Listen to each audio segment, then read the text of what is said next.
Good morning, good afternoon, or good evening, whatever time it is, wherever in this vast world you may or may not happen to be.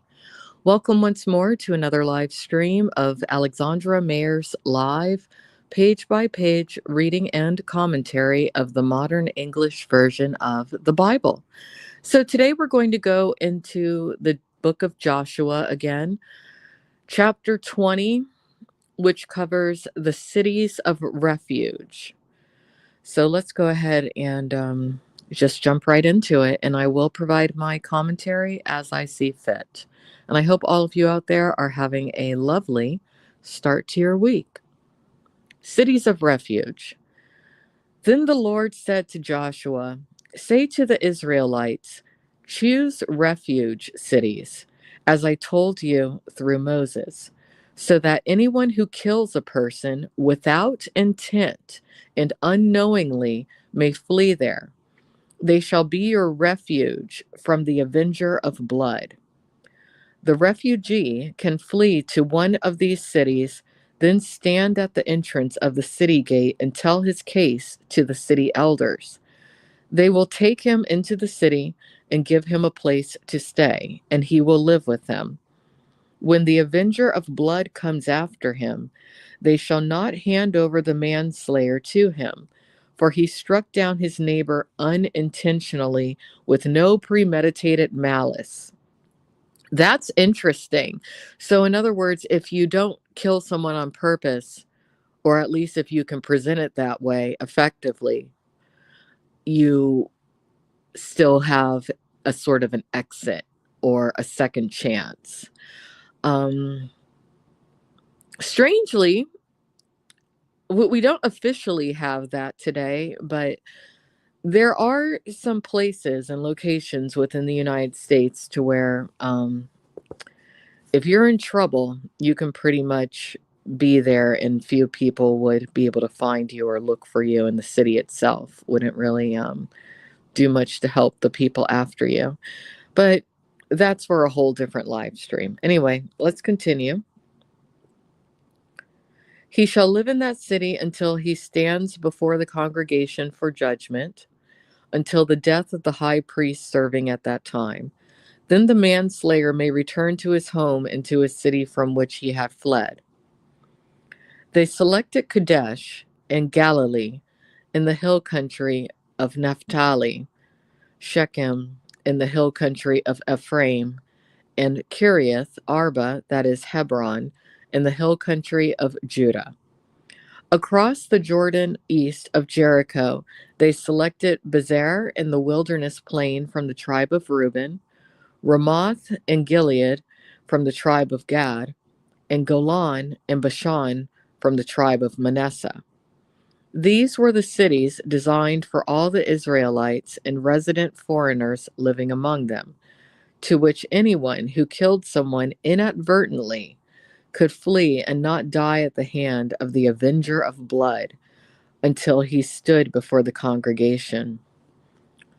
Wow. To me, even though Joshua 20 is relatively short, it's a very interesting topic. I'm actually very surprised that there hasn't, and maybe there has been. If anyone's listening to this and they want to leave a comment to correct me, feel free. But it seems like there should be some sort of a movie based on someone fleeing in biblical times away from a situation to where they didn't intend on killing somebody, but then you got this avenger of blood after you. Wow. I actually like that label, Avenger of Blood. Imagine that being your job title. So let's go ahead and go into chapter 21 of the book of Joshua, because I said I would do two chapters yesterday. So let's go ahead and follow through with that. And it starts with the cities for the cities for the I can't even say it. The cities for the Levites. Here we go. The family leaders of the Levites approached Eleazar, the priest, Joshua's son of Nun, and the family leaders of the Israelite tribes. At Shiloh in the land of Canaan, they said to him, Through Moses, the Lord commanded that we be given cities to live in, along with grazing lands for our livestock. So, according to the word of the Lord, out of their inheritance, the Israelites gave the Levites these cities and their grazing lands. The lot came out for the clans of the Kohathites. So the Levites, who were the descendants of Aaron, received an allotment of 13 cities from the tribes of Judah, Simeon, and Benjamin. I would be interested to find out who living today is a direct descendant of the Levites. I'm thinking that there would be a large percentage of people in the entertainment industry who are the descendants of the Levites. And the reason that I say that is when you Google who are the Levites in the Bible, I'll just do that right now. I want to read to you what it says. Because the Levites, they were the family or the tribe of the priest, but a lot of times the priests also were in charge of the entertainment, basically, when it came to the tent of meeting and other religious ceremonies and whatnot that they had at the time. And a lot of the people of that tribe became very good entertainers. So I just wonder today how many people are direct descendants of them. So anyway, the AI overview that Google gives in regards to the Levites, it says in ancient Israel, Levites were descendants of the tribe of Levi, and they served as religious functionaries performing subordinate services associated with public worship, including musicians, gatekeepers, and temple officials. And I also wonder about politicians. How many politicians are direct descendants of the Levites? I bet a lot. I wonder if anyone's ever done a study on that. Something to look into another day, I suppose. So anyway, let's keep going. The lot came out for the clans of the Kohathites. So the Levites, who were descendants of Aaron, received an allotment of 13 cities from the tribes of Judah, Simeon, and Benjamin. The remaining descendants of Kohath received an allotment of 10 cities from the clans of the tribes of Ephraim, Dan, and the half tribe of Manasseh.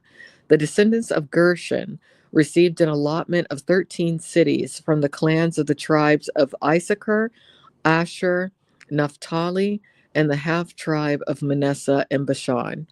Descendants of Merari from their clans received an allotment of 12 cities from the tribes of Reuben, Gad, and Zebulun.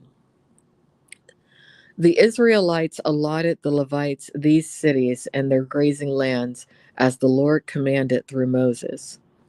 From the tribes of Judah and Simeon, they gave the following cities with these names, which were assigned to the descendants of Aaron, to the clans of the Kohathites of the tribe of Levi, for theirs was the first lot. They gave them Kiriath Arba. Arba was the father of Anak, which is Hebron in the hill country of Judah, and the grazing lands around it. Now they had given the fields of the city and its villages to Caleb, son of Jephunneh, and his property. To the descendants of Aaron, the priest, they gave Hebron, a refuge city for the people who committed manslaughter. Lebna with its pastures, Jatir, Eshtemoa, Holon, Debir, Ain, Juttah, and Beth Shemesh, together with the grazing lands of each, 9 cities from these 2 tribes. Another thought I just had. I wonder what the average population was of each city in that time.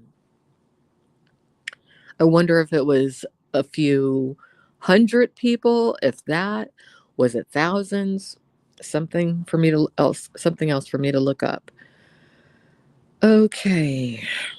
And from the tribe of Benjamin, they gave Gibeon, Geba, Anathoth, and Almon, together with the grazing lands of each 4 cities. The descendants of Aaron, the priest, received 13 cities in all and their grazing lands. The rest of the Levites from the clans of the descendants of Kohath received cities allotted from the tribe of Ephraim. They gave them Shechem, a refuge city for people who committed manslaughter in the hill country of Ephraim, Gezer, Kibzaim, and Beth Horon, together with grazing lands of each 4 cities.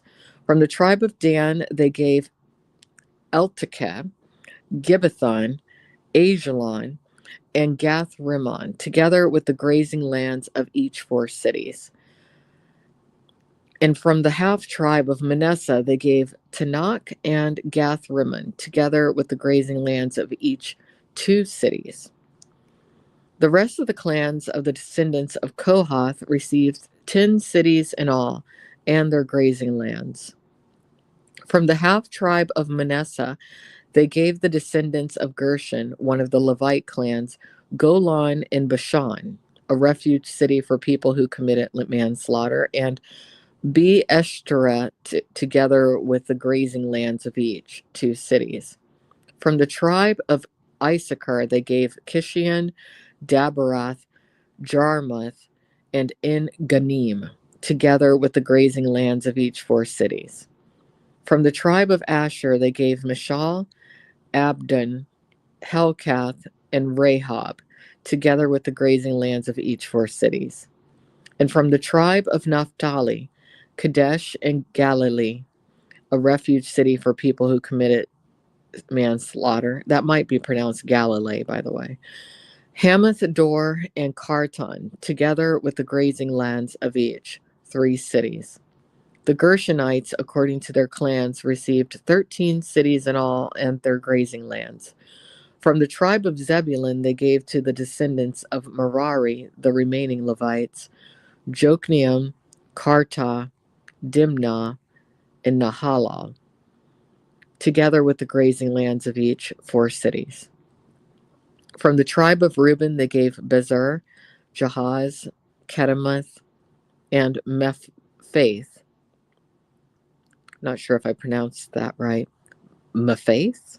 Mephaath. Together with the grazing lands of each 4 cities. From the tribe of Gad, they gave Ramoth and Gilead, Mahanaim, Heshbon, and Jazer, together with the grazing lands of each 4 cities in all. So 12 cities were allotted for the descendants of Merari, according to their clans, the remaining Levite clans.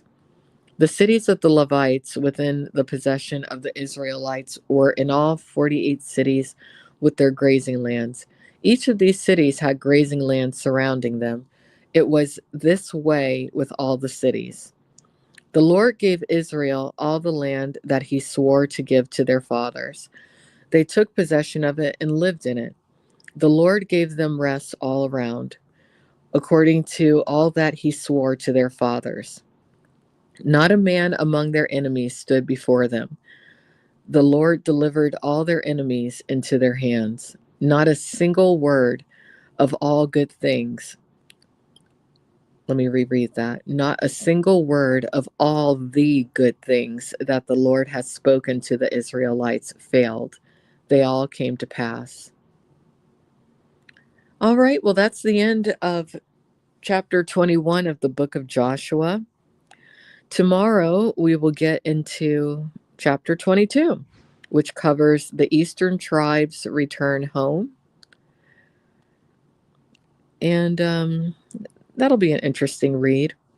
I hope all of you out there who are listening for the right reasons have a wonderful Monday.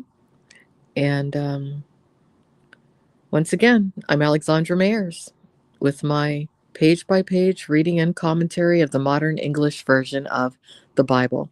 Take care. Bye-bye.